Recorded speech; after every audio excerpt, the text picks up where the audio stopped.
국민과 함께하는 농업이 있을 때만이 농업이 지속 가능하다는 가치하에요.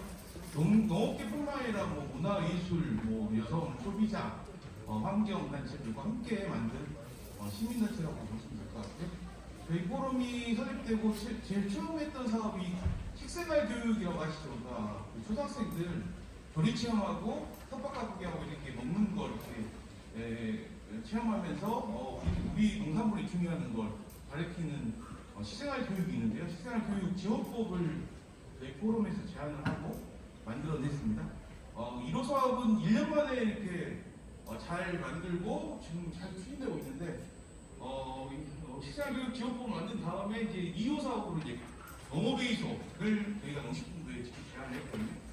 근데 2호 사업을 이제 2010년부터 이제 시범 사업으로 베이소가 사업이 진행되고 있는데 아직 올해가 2021년이니까 11년째 지금 농어베이소를 지속적으로 추진하고 있습니다. 그만큼 좀 어려운 일이긴 한데 이 역시 우리 농업을 살리기 위해 가장 필요한 일이다. 핵심적인 사업이라고 생각하고 꾸준하게 진행하고 있다고 보시면 될 것 같습니다. 오늘 주말인데도 이제 시간 내주고 오신 대의원 감사드리고요. 오늘 이제 시간이 좀 촉박해서 회의소 필요성 간단히 말씀드리고요. 회의소가 어떤 일을 하는지에 대해서 좀 설명드리면서 잘하신 분의 사례, 실패한 사례는 왜 이렇게 실패했는지 간단히 말씀드리고 정리하는 걸로 하겠습니다. 먼저 농업회의소의推진 배경입니다. 아시다시피 이제 그 지방분권 확대로 이제 지역 특성과 농업의 다양한 의견을 반영을 하고자 하는 이제 그 분위기가 되게 강한데요. 문제는 이제 지금 현장에서 지역 농민단체, 그러니까 몇 단위, 그다음에 시군 단위의 지역마다 농정에 그 요청하는 의견이 다 틀리잖아요. 농민단체들도 되게 많고요.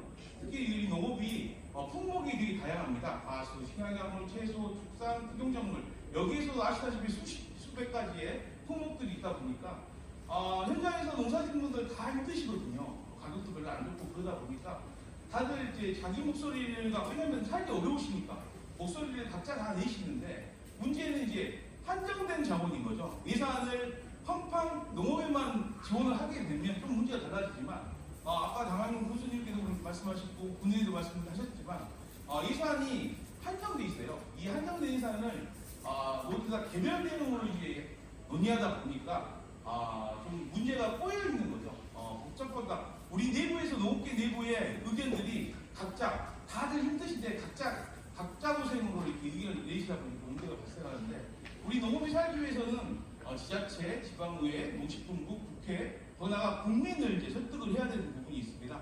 요즘에 이제 가장 이슈가 되는 게 농민 기본소득 이슈가 많이 되고 있는데요. 농민 기본소득이나 이제 재난지원금도 마찬가지입니다. 국회와 국민, 특히 국민을 설득하지 않으면 농업에 대한 지원이 쉽지 않거든요. 그래서 이런 목소리들을 하나로 묶어야 되지 않나 그런 생각에서 시작된 게 농업회의소라고 보시면 될 것 같고요. 저는 항상 이제 농업 문제를 바라볼 때 꼬인 실타래를 생각을 합니다.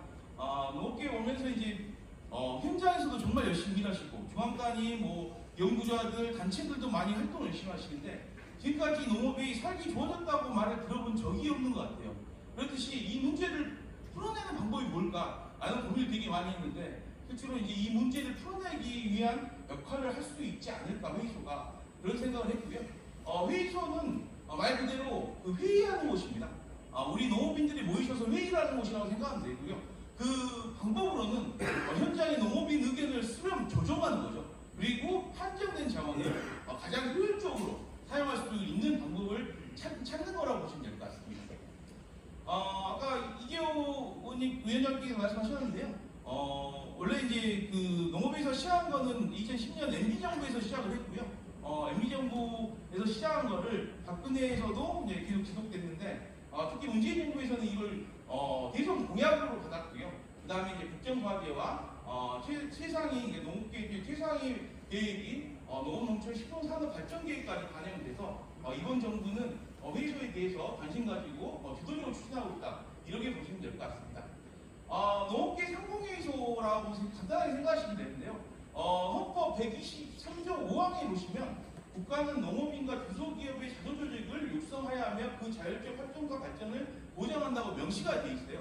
헌법에 명시가 되어 있는 원로 항공기술법은 이미 1952년 개보다 60년 빠르게 제정이 됐는데 아직 해외기술법은 아직도 제정이 되지 않고 있다라고 생각하시면 될 거고요.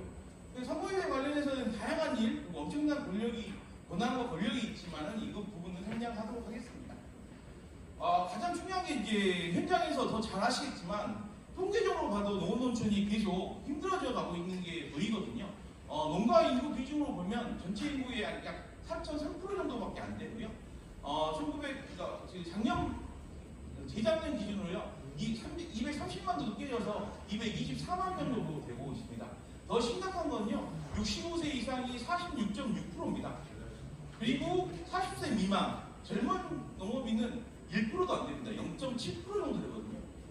이렇게 간단하게 이걸 보시면 우리가 10년 뒤에 우리 과연 농업을 지키는, 농촌을 지키는 일꾼들이 있을까? 10년 뒤에 이제 75세 이상 노인분들이 50%가 넘어갈 거거든요. 그리고 농가인구 역시 보시면 해마다 거의 한 10만 명씩 주는 걸 보일 수 있습니다. 200만 깨지는 것도 얼마 남지 않은 상황인 거죠. 간단하게 농업의 이제 형식을 비교하는 게 저는 삼성전자하고 비교를 하는데요. 2020년 기준으로 농업 총 생산액입니다. 52조 정도 됐는데요. 삼성전자 가장 호황했던 2018년 기준으로 매출이 244조고요. 영업이익, 그러니까 매출이 아닌 이익이 농업 생산액보다 더 높습니다. 그러니까 수치적으로 볼 때 농업이 가치는 엄청 크지만 삼성전자의 이익보다 작은 양의 생산량을 보이고 있을 때 우리 농민들은 그 가치를 알지만 소비자들은 과연 농업에 대해서 얼마나 고민을 하고 필요성을 느낄지 이런 위기감이 좀 있는 게 사실입니다. 이러한 현실에서 해마다 생산비도 보정받아서 갈아엎는 일이 비일비재하고요. 그다음에 쌀 항공기 값이 300원, 5,000원짜리 스타벅스 커피는 잘 마시는데 농산물 가격에는 민감하거든요.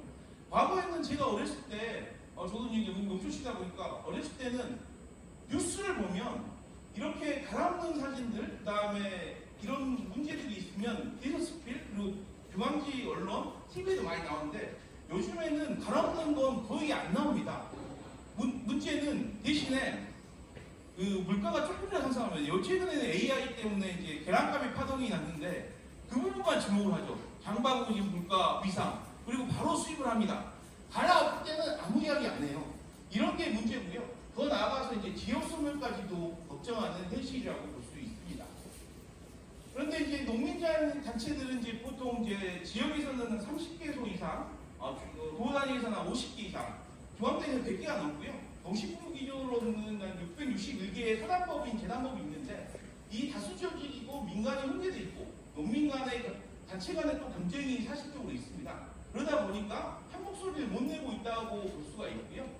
농민단체가 하나로 뭉쳐진 게 제 기억에는 최근에는 뭐 농업의 공적 가치, 그 다음에 농업 기업이 농업에 참여할 때 이럴 때는 이제 한 목소리를 내시는 게 사실인데 최근에 이제 2018년에 제가 가장 기억 남는 게 이때 그 당시에 가장 큰 요 근래에 가장 큰 이제 대규모 집회를 가지셨는데요. 한농연합원이 한운동 쌀전원을 중심으로 해서 그 집회를 2018년에 가졌었는데 그 뒤 9일 뒤에 농민의길이 다시 대규모 집회를 가졌었거든요. 농업계에서는 농민의길과 한농연 이렇게 좀 그런 성향의 차이와 그다음에 이 주장하는 바가 약간 틀린 건 사실입니다. 하지만 도시 소비자의 입장에서는 농업 어렵다, 농산물 가격 보장하라 이런 이야기였는데 왜 하나로 합쳐서 이야기를 못했는지 솔직히 저는 안타깝고요. 그리고 이때도 과거에는 집회하면 농업계 집회하면 엄청 많이 뉴스에 나왔거든요. 이 당시에 중앙지에서는 거의 안 나왔고 TV 방송도 거의 안 됐습니다. 전문지에서만 살짝 보도되는 그런 현실이라고 보시면 될 것 같습니다. 농식품부나 지방정부에서 지자체에서 항상 우리 협치 잘하고 있다. 여러분의 의견을 많이 듣고 있다라고 하는데 한 예로 농식품부를 보면요. 농식품부의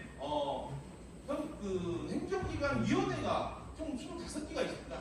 앞에 보시면 이제 출석회의고요. 뒤에 보기가 서면회의인데 출석회의는 고사하고 서면회의 요청 안 하는 위원회가 다반사입니다.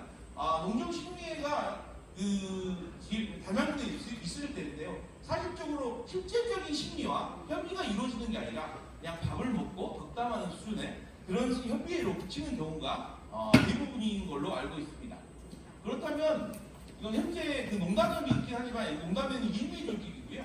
그 다음에 농계 단체가 다수 조직이고, 그 다음에 개별적인 목소리를 각자 갈라섰고, 그 다음에 단순한 협의 조직이었다면 이제는 법적 조직과 대표 조직, 그 다음에 전체 목소리, 그리고 전체 파트너로서의 역할을 수행해야 한다고 말씀드리고 싶습니다. 그러려면 어떻게 해야 되냐, 실질적으로. 여기서부터 좀 중요한데요. 평창군 농업회의소의 예를 들어드리겠습니다. 이게 이제 평창군만 이런 게 아니라 전국의 농업회의소가 이런 일정을 계속 소화하고 있고 이런 활동을 하고 있는데요. 1월 3월 농한기 때 읍면순회 간담회를 갔습니다. 농업회 회의소 회원은 물론이고 참여하고 싶은 농민들은 모두 다 참여할 수 있는 읍면순회 간담회를 하고 있고요.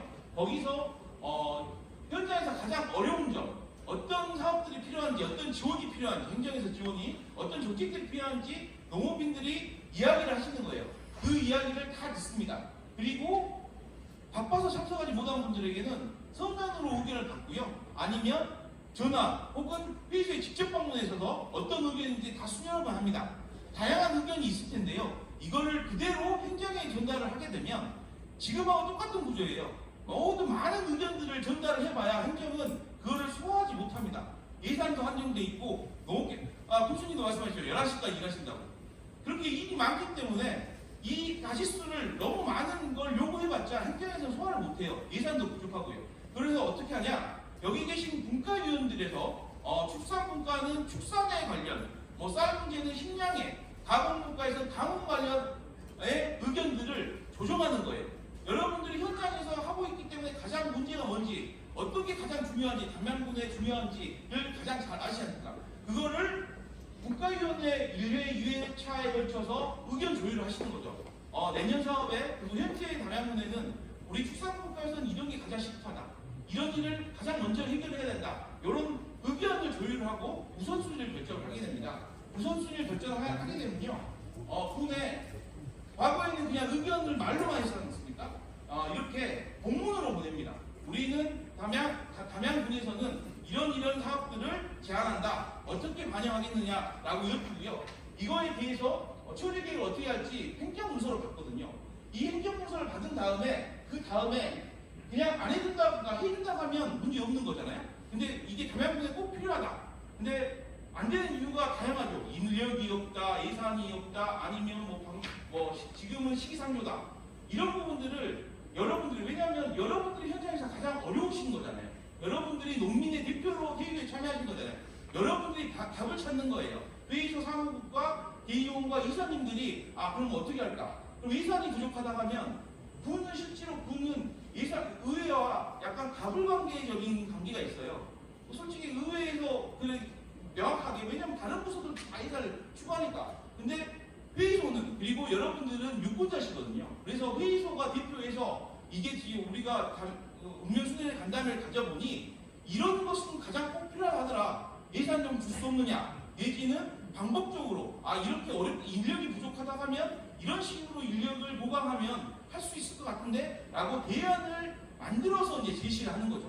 그렇게 대안을 가진 다음에 그 예산이 수립되기 전에, 내년 예산이 수립되기 전에 9월쯤에 평창군 농정협의회를 팀별로 그러니까 협의를 하는 거예요. 농정과, 축산과 다 모이셔가지고 우리 의견들이 이렇게 나와 있고 어떻게 해줄 거냐, 그리고 그 대안들을 함께 논의하는 거죠. 그래서 결과가 나오게 되면요, 실제로 이제 내년 예산에 반영이 되고, 그다음에 농업사업 홍보를 한 다음에 다시 1월에 가면 현장 농민들이 말씀하셨잖아요. 과거에는 군수님 직접 만나서 이야기를 하시고 의원님 직접 만나서 이야기를 해도 항상 답은 같습니다. 예, 힘드시죠? 노력하겠습니다. 만들어 보겠습니다. 하지만 피드백은 없었어요. 거의 다 안 된 게 사실이고요. 왜냐하면 그렇게 말씀하신 분들이 12,000명 중에 그 농민들이 다 말씀을 하신다면 그걸 어떻게 다 못 봤잖아요. 근데 하지만 꼭지를 만들어서, 대안을 만들어서 제시한 의견들은 어떻게든 받아주는 부분들이 있고, 그에 대한 피드백을 현장에 가셔서 말씀을 해주실 거예요. 어느 지회장님이 이런 이야기를 해주셨는데 이것은 이렇게 진행하기로 했습니다. 바로 반영됐고요. 이거는 예산 부족으로 내년에 예산 확충해서 내후년 정도에 바로 시행을 하기로 했습니다. 이런 내용들을 말해주니 평창 같은 경우에는 함께 그 담당 공무원이 따라가거든요. 평창 사무점 말로는 싸울 필요가 없더라.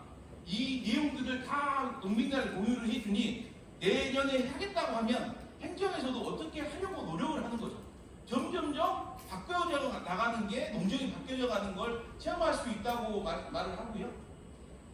실제로 이제 그런 과정을 통해서 평창 같은 경우에 한 9년 동안 한 800여 건의 의견을 수렴을 했습니다. 요 의견 수렴이 로컬푸드를 해달라 여러 면에서 여러분들이 말씀하셨겠죠. 그런 걸 다 묶어서 종류별로 묶어서 이제 800건인 거고요. 이거를 정제해서 일부 농민에 국한된 거는 회의소가 말하기 좀 그러니까 전체 담양군 평창군에 가장 필요한 의견들을 조정해서 한 320건 정도 행정에 전달을 했고 반영된 게 한 110건 정도, 그러니까 약 30% 정도의 정책이 시행이 됐고요. 이 정책 시행은 당해인들 기준으로, 그러니까 올해 제안됐으면 바로 내년에 반영된 사업만을 말한 거고, 그 이후 2년 뒤에 3년 뒤에 점진적으로 바뀌었던 거는 제외된 거라 하니 거의 50% 이상의 현장의 의견들이 정책에 반영되고 있습니다. 평창뿐만 아니라 다른 시군도 마찬가지 활동을 하고 있고요. 평창이 가장 노골적으로 활동하고 있는 거고, 이거 좀 중요해서 A식으로 몇 가지 말씀드리면요. 평창군에서 농축산물 가정안정기금을 설치를 해서 운영을 하고 있어요. 기금으로 만들었고 2015년에 만들었는데, 이거는 이제 그 생산비도 못 미치는 최저가격이 이하로 떨어지게 되면요, 생산비 정도만 보장해주는 군에서 보장해주는 차익을 보존해주는 제도고요. 현재 기금은 한 35억 정도 모아졌다고 보시면 될 것 같습니다. 또 토기한 게 이제 농업보조금 효율적 집행 견인을 위해서 이제 보조사업 신청 서류 간소화를 시행을 했는데, 이건 어떤 거냐면 평창이 아시다시피 고령화 당연히 많이 진행됐고 땅이 워낙 없습니다. 지역 그리고 산간 지역이고요. 교통도 안 좋고. 그런데 이제 아시다시피 그 보조금을 이제 선정할 때 지방비를 완납 안 하시면 보조금에서 제외되지 않습니까? 근데 이제 보조금의 지방비 완납 증명서를 매번 제출을 하라고 했어요. 근데 국비면 농민들 입장에서 국비면 제출하는 거 맞는데 군비면 컴퓨터만 뚫으면 바로 나오거든요. 자기들이 그거 거둔 거니까. 그래서 너희들이 이거 하면 안 되냐, 우리 힘들게 이거 꼭 뛰어야 되느냐 매번 그렇게 말을 했더니 또 행정이 그런 거죠. 200명, 300명이 들어오는데 우리가 그걸 언제 다 뚫고 있느냐, 우리 바쁘다, 힘들다라고 계속 안 됐어요.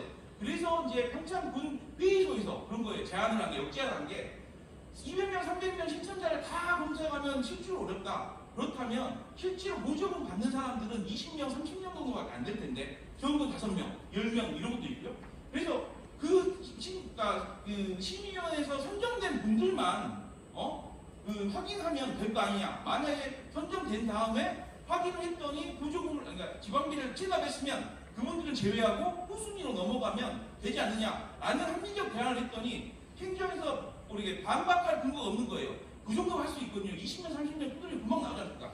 그래서 1년차로는 이제 그 처음했을 때는 그게 바로 집행이 됐고, 지금은 어떤 수준까지 올라갔냐면 보조금 신청하실 때 여러분이 농지가 이렇게 확 부자셔가지고 로또 받으셔가지고 농지를 확 올린다든가 품목을 확 바꾸신다든가 이런 경우가 별로 없지 않습니까? 비슷한 품목에 비슷한 똑같은 농지에서 그대로 생산하시는데 매년 보조금 신청 사업은 똑같은 내용을 계속 적으셔야 되는 거잖아요. 그래서 너무 번거로우니 이거를 전산화하자. 전산화해서 내가 농지 뭐 있고 뭐 있는데 혹시 그 신청할 당시에 품목이 바뀐다든가 내용이 바뀌면 그때는 수정할 수 있게, 그래서 수정사항이 없으면 그대로 클릭만 하면 신청할 수 있게 그 시스템을 바꾸고 있고요. 거기다 플러스로 여기 한 이유 중에 하나도 이제 보조금 받으신 분만 여러 차례 받으니 이 부분을 좀 더 국민들한테 공평하게 갈 수 있는 그런 제도로까지 활용을 하기 위해서 지금 현재 바꾸고 있고요. 그 다음에 이제 농협과 연계한 감원 대비 간수시설 지원 사업을 시행하는데 여기가 이제 본지대다 보니까 감원 피해가 되게 심각합니다. 약 20년 전보다 강수량이 거의 4분의 1로 줄었다고 하더라고요. 피해가만 하는 걸로는. 그래서 감원 피해가 너무 많은데 이게 국비 사업이 없지 않습니까? 국비 사업이 없다 보니까 지방비로 계속 했어요. 하긴 하는데 매년 한 100명 선정을 하게 되면 300명, 400명이 신청하신 거예요. 현장 농민들은 관정으로 도저히 어려우니 우리 물통 좀 만들게 해달라. 근데 이제 평창군이 아시다시피 예산이 없어요. 그러니까 올림픽 안들을 제대로 파탄 났다고 전국적으로 뉴스가 많이 나왔잖아요. 그러니 이제 행정 입장에서는 돈이 없는 거예요. 해드리고는 싶죠. 근데 돈이 없다 보니까 고민을 하는 끝에 회의소가 농민들과 함께 고민해서 그렇다면 그나마 돈이 많은 농업기 기관 중에 농협을 끌어들인 거예요. 농협에 8개 농협이 있는데요. 지역에 8개 농협이 있는데 8개 농협 모두가 참여하는 사업으로 농협에 가서 가뭄비가 이렇게 심한지 아시지 않냐고, 조합원들이 힘들어한다. 그렇다면 농협이 이걸 좀 지원해달라고 설득을 해서 농협 중앙의 자금이 한 800억 정도 지역의 그런 사업들을 위해서 농민들 위한 사업을, 공익적인 사업을 위해서 예산인데 그 예산 한 20% 가져왔고요. 지역 농협이 자기 그 지역에 있는 조합원 지역에 있는 사람들이 선정이 될 경우에 10%를 부담하는 조건으로 해서 농협에서 총 30%의 예산을 지원하고 군은 50%를 지원하고요. 자분함으로 농민들은 과거에 50%를 냈는데 20%를 내고 과거에 한 3억 정도에 지원되어 있는 사업비를 10억까지 늘리는 그런 쾌거를 해서 되게 농민들이 현장에서 좋아하는 일들을 지금 시행을 하고 있다. 그래서 회의소가 어떻게 제안하는 거냐면 이렇게 행정은 몸이 마르지 않아요. 자기들 농사 안 짓잖아요. 그분들 지역공무원이라 어차피 월급 받거든요. 농업이 망가져도 그분들은 잘리는 게 없습니다. 하지만 우리 농민들은 여러분들이 힘드신 거잖아요. 그래서 그 살길을 우리가 만들어서 우리가 논의해서 우리가 제안을 하는 형식으로 해서 정책들을 바꿔 나가고 있다. 이렇게 말씀드리고 싶습니다. 그래서 이제 과거에 읍면순회 간다음에 처음부터 많이 나누세요. 왜냐면 우리 농민들이 이런 회의소나 그 다음에 회의나 이렇게 토론을 해본 경험이 없지 않습니까? 처음에 첫해 갈 때는 사무국에서 회장, 사무국장, 간사 이렇게 3명이 나갔는데 면에서 딱 2명 나오셨대요. 2명이 나오셨지만 2시간 정도 이야기를 더 심층적으로 논의를 하셨답니다. 지금은 140명까지 이 당시에 그 영하 또 이제 겨울이 아니까 1월에서 3월까지 영하 20도 정도의 강추였는데 그때 한 100명 넘게 오셔가지고 감독을 했다는 에피소드도 있고요. 이렇게 분과위원회 그리고 매년 이제 10년 인사회를 하게 되는데 현장에 한 4만 명 정도의 인구가 있는데 100명 정도 농업계 모든 인사들이 모여서 같이 화합하고 새해 다짐하는 행사까지 진행을 하고 있습니다. 과거에는 이제 항상 행정은 이제 우호적인 관계다. 실제로 근데 수직의 관계거든요. 행정이 해주면 받는 거였고 우리가 제안을 해봐야 행정에서 거부하면 아무것도 못하는 거였는데요. 회의소를 통해서 수평적인 협력관계로 가야 한다고 말씀을 드리고 싶고요. 과거에는 이제 행정주도, 형식적인 협치, 그다음 갈등 구조, 가장 현장에 있는 게 이제 대안 없는 비판이었습니다. 그러니까 현장에서 다들 어려우시지 않을까? 다 해달라고만 하셨죠. 어떻게, 그러니까 우리끼리 내부 논의 통해서 제한된 예산하에서 어떻게 이게 효율적으로 담양 농업을 위해 어떻게 바꿀지 이거를 내부적으로 고민을 안고 각자의 단체와 각자의 품목과 각자의 지역에서 그 목소리만 내신 거예요. 예산 올려달라. 하지만 아시다시피 그 20% 정도밖에 안 된 예산이 획기적으로 못 올라갔거든요. 담양군의 90%가 농민이시면 농업만 하겠죠. 하지만 이제는 달라졌지 않습니까? 그렇기 때문에 이제는 대안 없는 비판을 할 수 있는 게 아니라 함께 기획하고 함께 실행하고 함께 평가하고 함께 책임지는 역할을 회의소가 함께 해주실 때 진정한 민간 협력으로 우리에 맞는 농정을 바꿔낼 수 있다라고 말씀드리고 싶습니다. 나머지는 쭉 넘어가고요. 그래서 이제 이 코인 실타래를 회의소가 여러분 출범하시고 열심히 활동하시겠지만요. 이게 그냥 해서 이렇게 안 풀어집니다. 정말로 열심히 활동하시고 그 다음에 현장의 목소리를 담아서 조정해서 행정에 건의하면 이렇게 코인 실타래를 풀 수 있는 실마리 단초 역할을 회의소가 농업을 살리는 그런 역할을 할 수 있다고 저는 생각을 하고 있고요. 회의 사례는 한마디 그렇습니다. 그러니까 회의소가 우리나라에서 그냥 어떤 조면 박사가 회의소 하면 좋겠다 이렇게 제안한 게 아니라 외국 같은 경우에 한 100년 프랑스에서는 1924년에 설립됐거든요. 100년 정도 먼저 시작했던 일을 우리도 회의소를 만들어 보자라고 진행을 했다고 보시면 될 것 같아요. 벤치마킹이죠. 벤치마킹으로 진행을 했고요. 분노농업에서는 실제로 DJ 정부 시절인 1998년에 만들어질 뻔했습니다. 실제로 이제 설립준비위원회가 출동을 하고 곧 시작한다 이렇게 논의가 됐었는데 이게 엎어진 게 실제로는 회장 때문에, 그러니까 농민단체들 간에 누가 회장할 것이냐 이런 반복이 있어서 깨진 게 사실이고요. 이걸 바탕으로 이제 중앙 주도로 하향식은 어렵다. 시군에서 시군 주도로 상향식으로 추진해보자라고 해서 저희 포럼에서 관련 토론을 다수 개최해서 농식품부의 시군사업을 건의해서 시행을 했다고 보면 될 것 같고요. 지금 작년까지 9차 사업 공모가 진행이 돼서 현재 전국에 그 위원장님 16개라 하던데 지금 17개가 지금 현재 운영이 되고 있고요. 광역국에서 시군은 38개소인데요. 설립 운영이 17개소, 설립 추진이 23개소인데요. 작년에는 코로나 때문에 하나 창립 못했고 올해 한 5개 정도 추가로 창립을 할 것 같습니다. 그래서 20개가 넘어갈 것 같고 어찌됐든 지금 전국적으로 회의소들이 함께 운영이 되고 있다고 보시면 될 것 같습니다. 지금 조직은 뭐 우리 정관에 다 나와 있는 거라 먼저 띄어 있고요. 운영 현안은 참조를 해주시면 좋을 것 같습니다.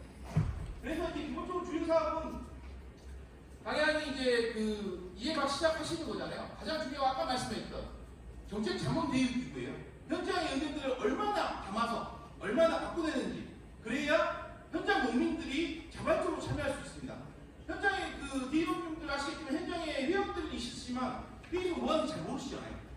근데 그걸 바꿔내려면 그분들의 의견을 얼마나 잘 받아서 그걸 농정에 반영하는지 이 일만 최소한 3년 이상 꾸준히 하시면 좋을 것 같고요. 그 이외에도 농업 일련 육성, 조사 서비스, 지역 특화 사업 등을 시행할 수도 있다라고 말씀드리고 싶습니다.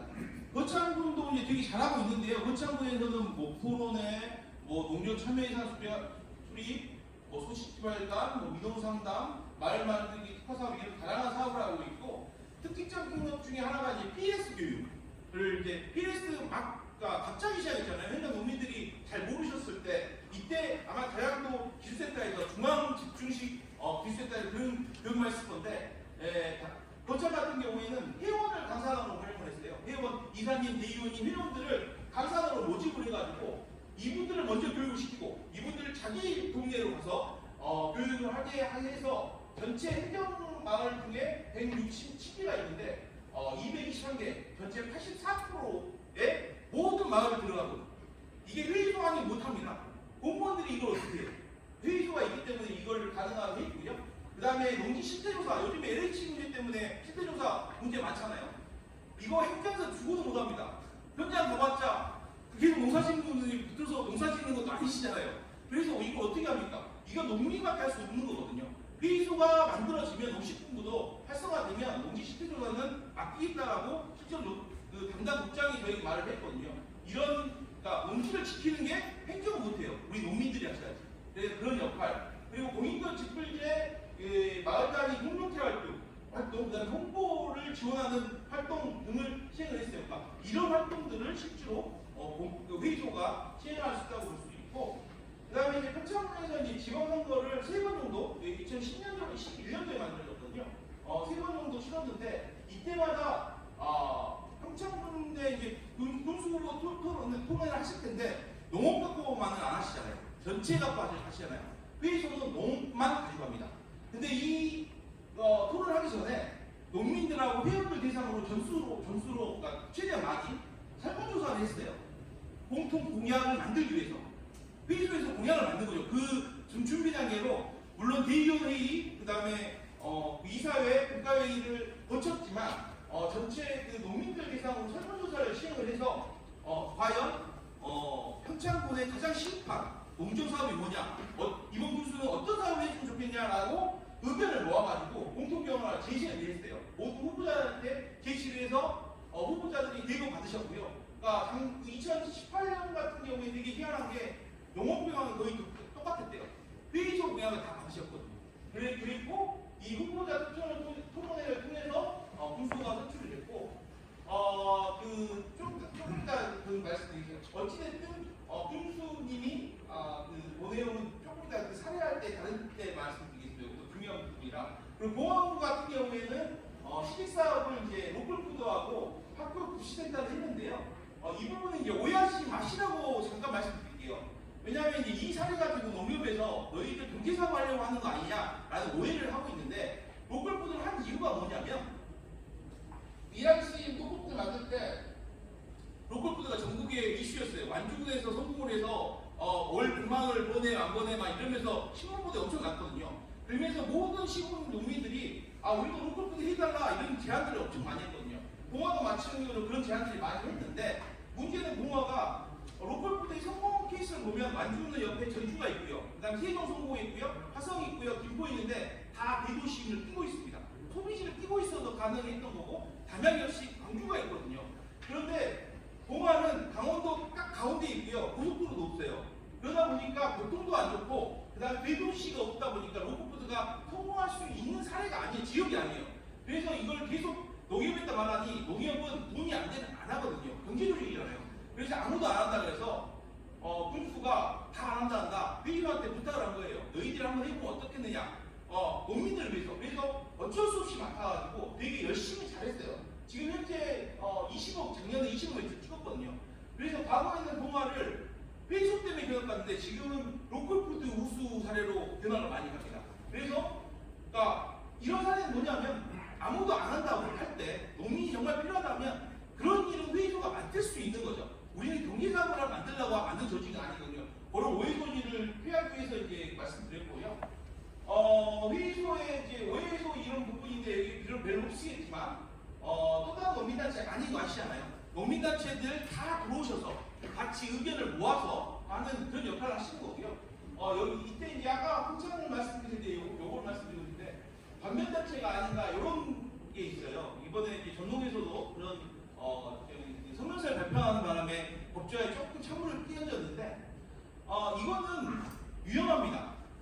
왜냐하면 여기 있는 회장님, 그 다음에 사무국장님, 부회장님이 내년에 지방선거가 있잖아요. 그래서 이거 조금 말씀드려야 되는데 지방선거 때 회의소에 계시는 주의 역할을 하신 분들이 선거에 개입을 하시면 회의소는 무조건 망합니다.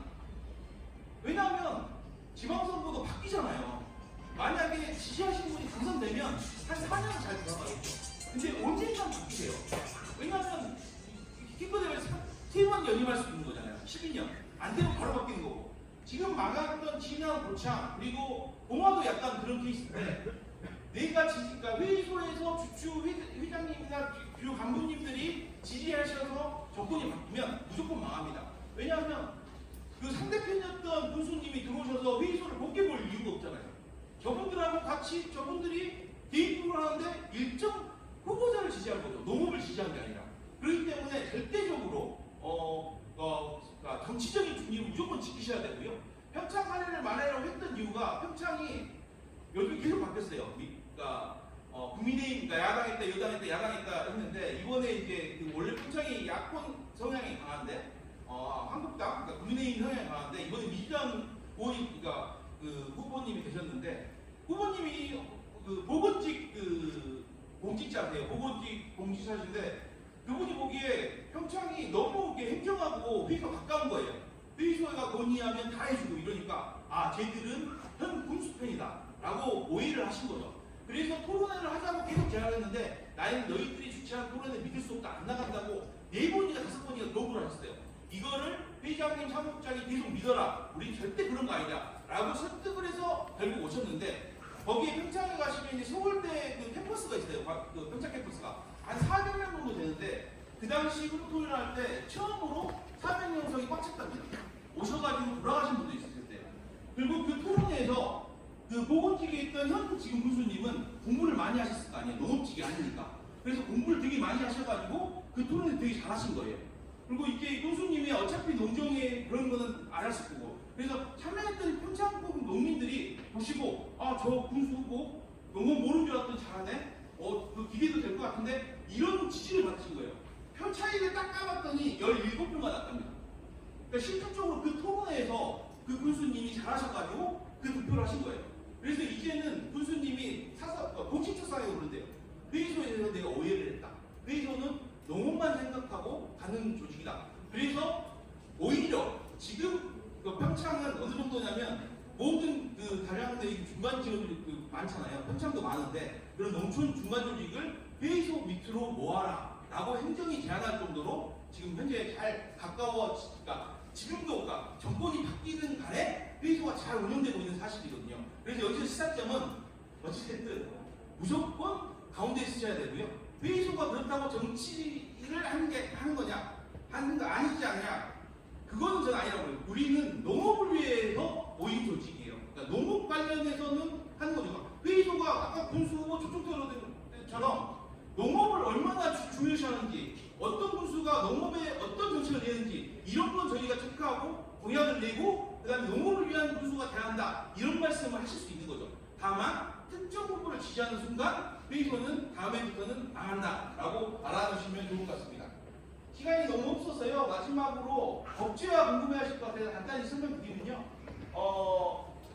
20대 국회는 그냥 자동 회의됐다고 보시면 되고 회의됐고요. 21대 국회 시작하면서부터 저기 나주에 회의도 있잖아요.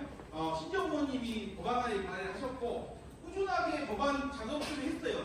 저희들이 정부하고 농민단체들하고 함께 만나서 저도 참여했었는데 법안 만드는 작업을 했었고 이 법안을 홍문표 의원에게 드렸어요. 홍문표 의원이 그 야당 중에 5의원이시고 삼선에 그래서 이 국민단체 협의안을 홍문표 의원에게 드려서 일부러 야당에 드렸고요. 그 다음에 유성권 의원님이 쟁점 조항에 약간 차이가 있어서 하나 더 발의해 주셨고 이계호 의원님이 정부 법안을 정부가 실제로 입법을 준비했거든요. 정부에서 국정과제이기 때문에 입법을 하겠다라고 정부 입법안을 그 이계호 의원님 위원장이시가 드려가지고 지금 4개 법안이 상정이 돼 있는 상태고 원래 2월에 논의를 하기로 했어요. 임시국에 논의를 하기로 했는데 그 정부 고위직 부대 한 분이 이게 국정과제고 노무현 대통령이 되게 중시한답니다. 왜냐하면 지금은 분권, 협치 이런 부분에 되게 강조하고 있거든요. 그 역할을 하는 게 바로 회의소거든요. 그래서 그런 관심 있는 거를 왜 정부 입법을 안 했냐라고 이견이 나와서 지금 다시 정부 입법을 준비하고 있습니다. 그래서 이게 최소 3개월에서 6개월 정도 걸리는 그 작업이기 때문에 빠르면 5월에서 6월, 실제로 6월 넘어갈 것 같은데 6월에 농해수위에서 그 협의를 할 예정이고 가장 중요한 거는 이계호 의원님 지역구시잖아요. 여러분들이 이계호 의원님을 많이 미셔가지고 꼭 법제해달라고 요청을 해주시는 게 가장 필요할 것 같습니다. 너무 지금 시간 촉박해서 저도 한 2시간 정도 강의하거든요. 이상으로 마치도록 하겠습니다. 혹시 궁금한 거 있으시면 언제든 이제 사무국장님 통해서 여쭈시면 저희가 언제 답변 드리도록 하겠습니다. 자, 네, 너무 감사합니다. 예. 그거 죄송하고 감사합니다. 충분하지 못한 시간이었지만 압축적인 강연 해주신 국민농업포럼 최선욱 사무장님께 다시 한번 힘찬 박수 부탁드립니다.